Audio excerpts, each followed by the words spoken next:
ಉದ್ದೇಶಿಸಿ ಕರ್ನಾಟಕ ಸರ್ಕಾರದ ಮಾನ್ಯ ಉಪಮುಖ್ಯಮಂತ್ರಿಗಳಾದ ಶ್ರೀ ಡಿ.ಕೆ. ಶಿವಕುಮಾರ್ ಅವರು ಮಾತನಾಡಲಿದ್ದಾರೆ. ಬಂಧುಗಳೇ, ಸ್ವಾಗತಿಸಿ ಶ್ರೀ ಡಿ.ಕೆ. ಶಿವಕುಮಾರ್ ಅವರನ್ನು.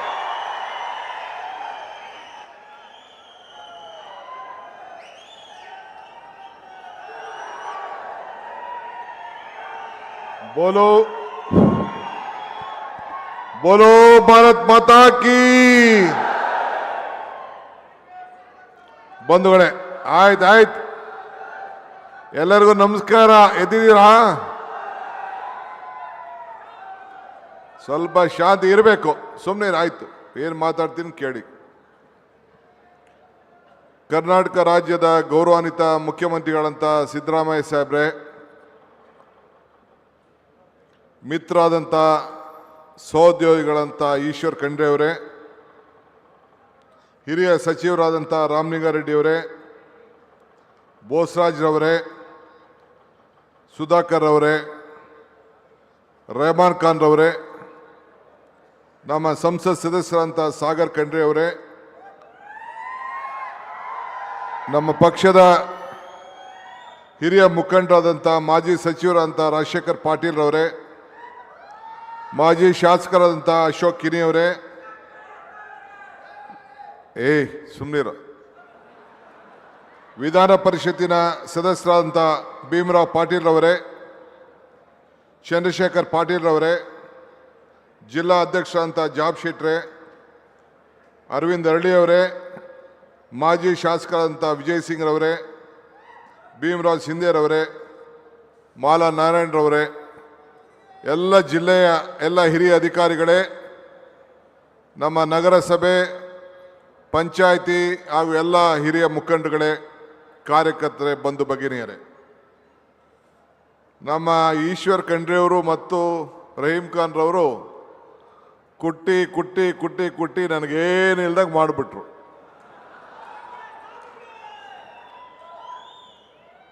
ಈಶ್ವರ್ ಖಂಡ್ರೆಯವರು ಹೇಳ್ದಂಗೆ ಇದೊಂದು ಐತಿಹಾಸಿಕವಾದಂಥ ದಿನ. ನನಗೆ ಈ ಜಿಲ್ಲೆ ಮೇಲೆ ಅಪಾರವಾದಂಥ ವಿಶ್ವಾಸ ಇತ್ತು. ಕಳೆದ ವಿಧಾನಸಭಾ ಚುನಾವಣೆಯಲ್ಲಿ ಕನಿಷ್ಠ 5 ಸೀಟಾರು ನಮಗೆ ಗೆದ್ದೇ ಗೆಲ್ತೀವಿ ಅನ್ನೋ ಆತ್ಮವಿಶ್ವಾಸ ನನಗಿತ್ತು. ಆದರೆ ಕಾರಣಾಂತರದಿಂದ ಇಬ್ಬರು ಮಾತ್ರ ಗೆದ್ರಿ. ಇಬ್ಬರನ್ನು ಕೂಡ ನಮ್ಮ ಸರ್ಕಾರ, ಸಿದ್ದರಾಮಯ್ಯ ನೇತೃತ್ವದ ಸರ್ಕಾರ, ಮಲ್ಲಿಕಾರ್ಜುನ್ ಖರ್ಗೆ ಅವರು ಇಬ್ಬರನ್ನು ಕೂಡ ಮಂತ್ರಿ ಮಾಡಬೇಕು ಅಂತೇಳಿ ನಾವೆಲ್ಲ ತೀರ್ಮಾನ ಮಾಡಿ ಇಬ್ಬರಿಗೂ ಅಧಿಕಾರವನ್ನು ಕೊಟ್ಟಿದ್ದೇವೆ.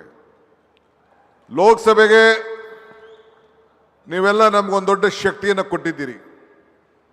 ಇಡೀ ಕಲ್ಯಾಣ ಕರ್ನಾಟಕದ ಎಲ್ಲ ಕ್ಷೇತ್ರದಲ್ಲೂ ಕೂಡ ಕಾಂಗ್ರೆಸ್ ಲೋಕಸಭೆಗೆ ಕಳಿಸಿ ಇಡೀ ಭಾರತದ ಕಾಂಗ್ರೆಸ್ ಪಕ್ಷಕ್ಕೆ, ಇಂಡಿಯಾ ಬ್ಲಾಕಿಗೆ ಮತ್ತು ನಮಗೆ ಒಂದು ದೊಡ್ಡ ಶಕ್ತಿಯನ್ನು ಕೊಟ್ಟು ನಮ್ಮ ಸಾಗರ್ ಖಂಡ್ರೆನ ಲೋಕಸಭೆ ಕಳಿಸೋದಕ್ಕೆ ನಿಮ್ಮೆಲ್ಲರೂ ಕೂಡ 1 ಕೋಟಿ ನಮಸ್ಕಾರಗಳನ್ನು ನಾನು ಅರ್ಪಿಸ್ತಾ ಇದ್ದೇನೆ.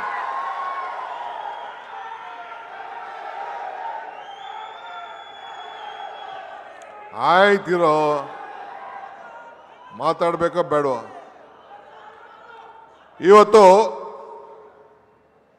ಈಶ್ವರ್ ಖಂಡ್ರೆ ಅವರು ಹೇಳ್ದಂಗೆ ಇದೊಂದು ಐತಿಹಾಸಿಕವಾದಂಥ ದಿನ.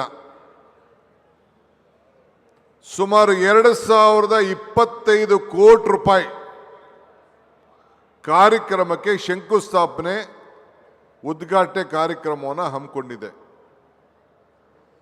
ನೀವು 4 ಜನನ್ನ ಸೋಲಿಸಿದ್ದೀರಿ, 2 ಗೆಲ್ಲಿಸಿದ್ದೀರಿ. ನಾನು ಒಂದು ಮಾತು ಹಿಂದೆ ಎಲ್ಲೋ ಒಂದು ಕಡೆ ಹೇಳಿದ್ದೆ. ಇವತ್ತು ಎಂಥ ಗಳಿಗೆಯಲ್ಲಿ ನಾನು ಮುಖ್ಯಮಂತ್ರಿಗಳು ಇಲ್ಲಿಗೆ ಬಂದಿದ್ದೇವೆ ಅಂದರೆ, ಬುದ್ಧ ಬಸವನು ಮನೆ ಬಿಟ್ಟ ಗಳಿಗೆಯಲ್ಲಿ, ಯೇಸು ಕ್ರಿಸ್ತನು ಶಿಲುಬೆಗೇರಿದ ಗಳಿಗೆಯಲ್ಲಿ, ಭೀಮಾಬಾಯಿರವರು ಅಂಬೇಡ್ಕರ್ ಅವರಿಗೆ ಜನ್ಮ ಕೊಟ್ಟಂತ ಗಳಿಗೆಯಲ್ಲಿ, ಮಹಾತ್ಮ ಗಾಂಧೀಜಿಯವರು ಕಾಂಗ್ರೆಸ್ನ ನಾಯಕತ್ವ ವಹಿಸಿದ ಗಳಿಗೆಯಲ್ಲಿ,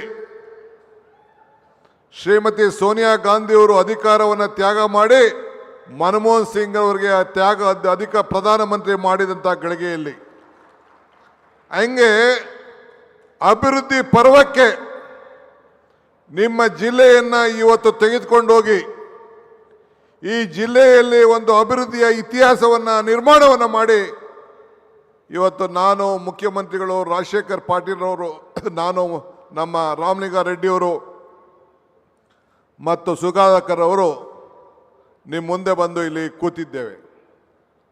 ನಿಮಗೆ ಶಕ್ತಿ ಕೊಡಲು ನಾವು ಬಂದಿದ್ದೇವೆ. ನಿಮ್ಮ ಮೇಲೆ ಆತ್ಮವಿಶ್ವಾಸವನ್ನು ಹೆಚ್ಚಿಸಲು ನಾವು ಬಂದಿದ್ದೇವೆ.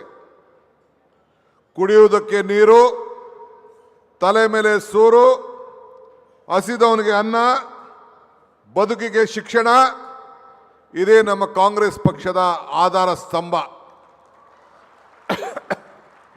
ಮುಖ್ಯಮಂತ್ರಿಗಳು ಮೊದಲನೇ ಬಾರಿಗೆ ಅವರು ಈ ರಾಜ್ಯದ ಮುಖ್ಯಮಂತ್ರಿಯಾಗಿ ಜವಾಬ್ದಾರಿ ತೆಗೆದುಕೊಂಡಾಗ ಅವರಿಗೆ ಬಸವಣ್ಣವರ ಮೇಲೆ ಅಪಾರವಾದಂಥ ವಿಶ್ವಾಸ, ನಂಬಿಕೆ. ಇದು ಬಸವಣ್ಣನ ನಾಡು, ಬಸವಣ್ಣನಿಗೆ ಜನ್ಮ ಕೊಟ್ಟಂಥ ಇದೊಂದು ಪವಿತ್ರವಾದಂಥ ಭೂಮಿ. ಈ ಭೂಮಿಯಲ್ಲಿ ಅವರಿಗೆ ವಿಶ್ವಾಸ. ಈ ಬಸವಣ್ಣನ ನಾಡಿನಲ್ಲಿ ಅನೇಕ ಅಭಿವೃದ್ಧಿ ಕೆಲಸವನ್ನು ಇವತ್ತು ನಮ್ಮ ಈಶ್ವರ್ ಖಂಡ್ರೆ ಅವರ ಮಾರ್ಗದರ್ಶನದಲ್ಲಿ ನಾವೆಲ್ಲ ತೆಗೆದುಕೊಂಡಿದ್ದೇವೆ. ಇವತ್ತು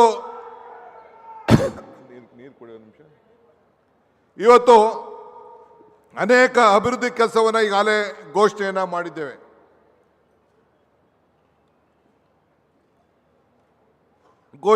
ಮಾಡಿದ್ದೇವೆ. ಸರ್ಕಾರ ಅಧಿಕಾರಕ್ಕೆ ಬರೋಕ್ಕಿಂತ ಮುಂಚಿತವಾಗಿ 5 ಗ್ಯಾರಂಟಿಗಳನ್ನು ಇವತ್ತು ನಾವು ಘೋಷಣೆಯನ್ನು ಮಾಡಿದ್ದು.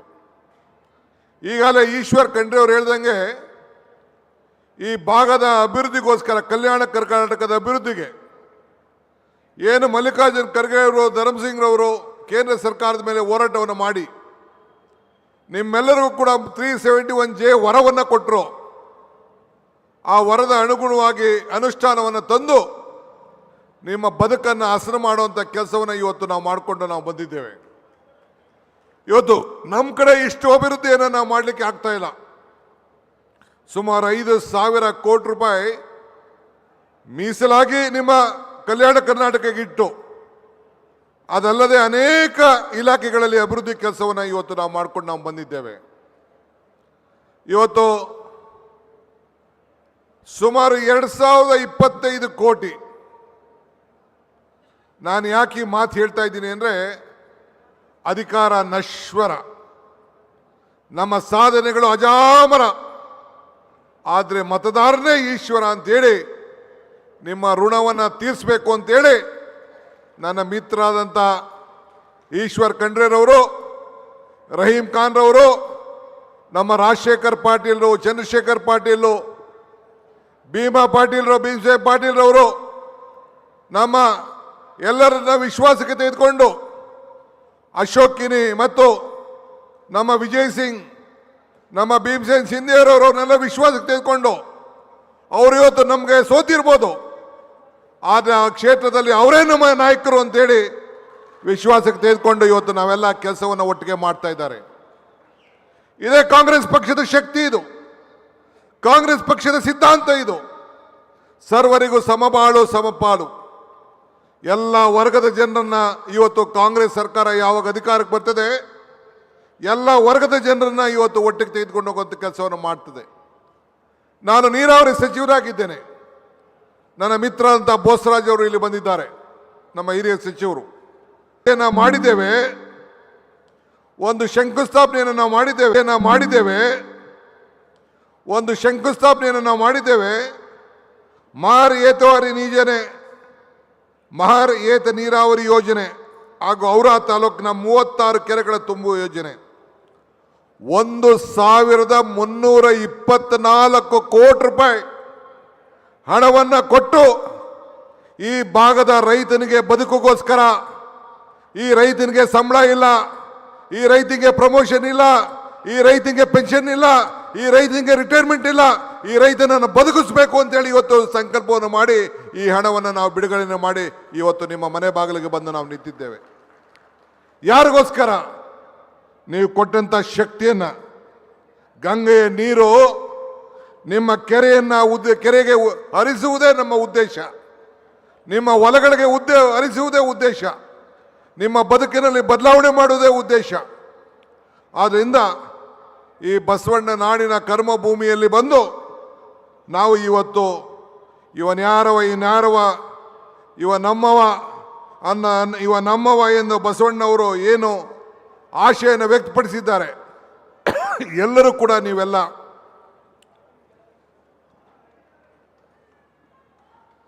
ನಮ್ಮವರೇ ಅಂತ ಹೇಳಿ ಇವತ್ತು ನಾವು ಕೆಲಸವನ್ನು ತೊಡಗಿದ್ದೇವೆ.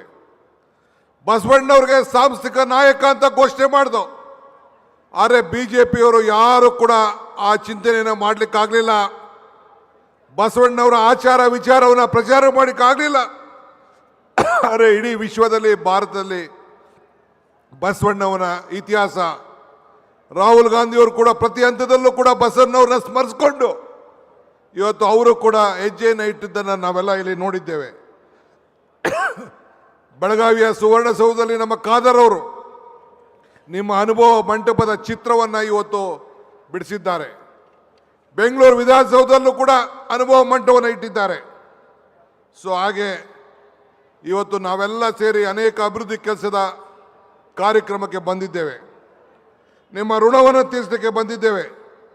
ಏತ ನೀರಾವರಿ ಇರ್ಬೋದು, ಕೆರೆ ತುಂಬುವಂಥದ್ದು ಇರ್ಬೋದು, ಇವೆಲ್ಲದಲ್ಲದೆ ಶಿಕ್ಷಣ ಕ್ಷೇತ್ರ, ಅಂಗನವಾಡಿ ಕ್ಷೇತ್ರ, ಇವತ್ತು ನಗರ ಅಭಿವೃದ್ಧಿ, ಇವತ್ತು ರಹೀಂ ಖಾನ್ ಅವರ ಇಲಾಖೆಯಲ್ಲಿ ಇಡೀ ನಮ್ಮ ಬೀದರ್ಗೆ ಒಂದು ಹೊಸ ರೂಪವನ್ನು ಕೊಡಬೇಕು ಅಂತೇಳಿ ಈಗಾಗಲೇ ಅವರು ಅನೇಕ ಕಾರ್ಯಕ್ರಮವನ್ನು ಕೊಟ್ಟಿರೋದು.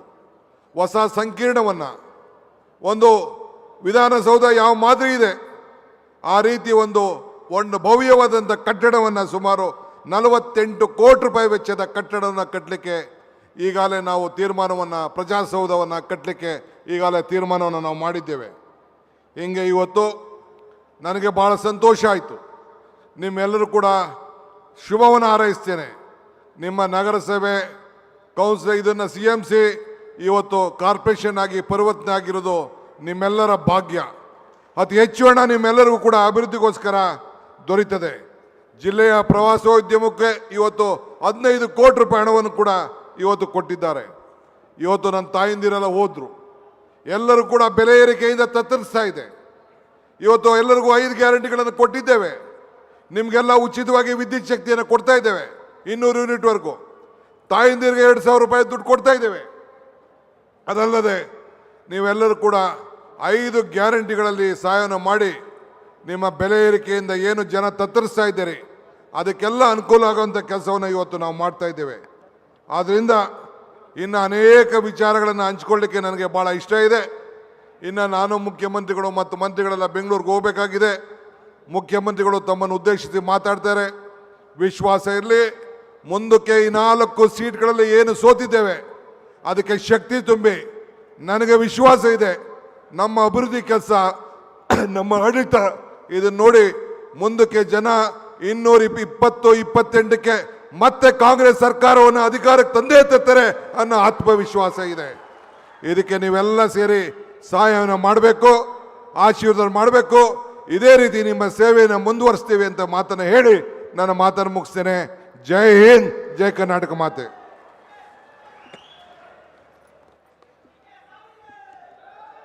ಉಪಮುಖ್ಯಮಂತ್ರಿಗಳಿಗೆ ಧನ್ಯವಾದಗಳು. ಬಂಧುಗಳೇ, ನಾವು ನೀವೆಲ್ಲರೂ ಸಹ ಇನ್ನೇನು ಕೆಲವೇ ಕ್ಷಣಗಳಲ್ಲಿ ಮುಖ್ಯಮಂತ್ರಿಗಳ ಮಾತನ್ನು ಆಲಿಸುವಂತಹ ಸಮಯ ಬಂದಿದೆ. ತಮ್ಮೆಲ್ಲರ ಸಹಕಾರ ಇದೇ ರೀತಿ ಮುಂದುವರಿಯಲಿ. ಕರ್ನಾಟಕ ಸರ್ಕಾರ ಸದಾ ನಿಮ್ಮ ಜೊತೆ ಇದೆ, ಈಗಾಗಲೇ ಭರವಸೆ ನೀಡಿದ್ದಾರೆ ಉಪಮುಖ್ಯಮಂತ್ರಿಗಳು. ಈಗ ಸನ್ಮಾನ್ಯ ಮುಖ್ಯಮಂತ್ರಿಗಳು ಮಾತನಾಡ್ತಾರೆ. ಅದರ ಪೂರ್ವದಲ್ಲಿ ಆ ಕಡೆ ಹೊರಗಡೆ ಬಹಳಷ್ಟು ಜನ ಇನ್ನೂ ನಿಂತಿದ್ದಾರೆ. ಅವರೆಲ್ಲ ಬಂದು ಈ ಕಡೆ ಕೂತ್ಕೊಂಡ್ಬಿಡಿ. ಎಲ್ಲರೂ ಆ ಕಡೆ ಇದ್ದವರು